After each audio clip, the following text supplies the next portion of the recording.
आता आपण चाकण तळेगाव या महामार्गावरती आहोत।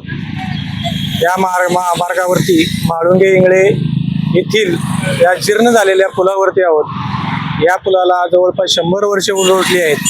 हा एकमेव पूल असा आहे की या पुलावरून मुंबईकडे जाणारी आणि चाकण MIDC ला जोडणारा हा एकमेव मार्ग आहे।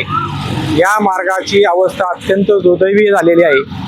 या पुलावरती 2 खड्डे पडलेले आहेत। आता आपण पाहू शकता की माझ्या या बाजूला की एक खड्डा इतका मोठा पडलेला आहे।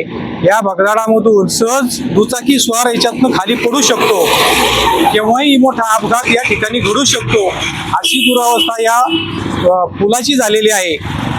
या पुलाच्या या रस्त्याच्या नूतनीकरणासाठी या भागाचे जिल्हा परिषद सदस्य गणेश बोत्रे गेले 5 ते 6 वर्षापासून पाठपुरावा करत आहेत। त्यांच्या पाठपुराव्याला कितपत यश येईल हे येणारा काळच सांगेल। आज चाकण तळेगाव रोडवरती जे काही धोकादायक 2 पूल आहेत, त्यामध्ये सुदौडीचा पूल आहे आणि दुसरा पूल आहे आपल्या म्हाळुंगे या ठिकाणचा।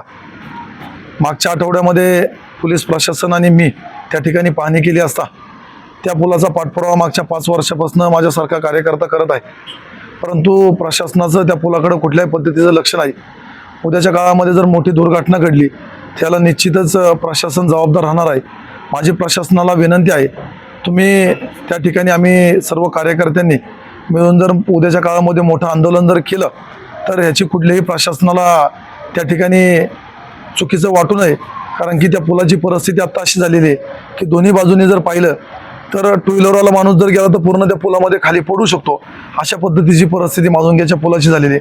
त्यामुळे माझी प्रशासनाला विनंती आहे की आम्ही पुढचं पाऊल उचलायच्या त्या पुलाचं काम तुम्ही लवकरात लवकर करावं, अशी माझी तुम्हा सर्वांना विनंती आहे। LS मराठीसाठी चंद्रकांत मांडेकर, चाकण, पुणे।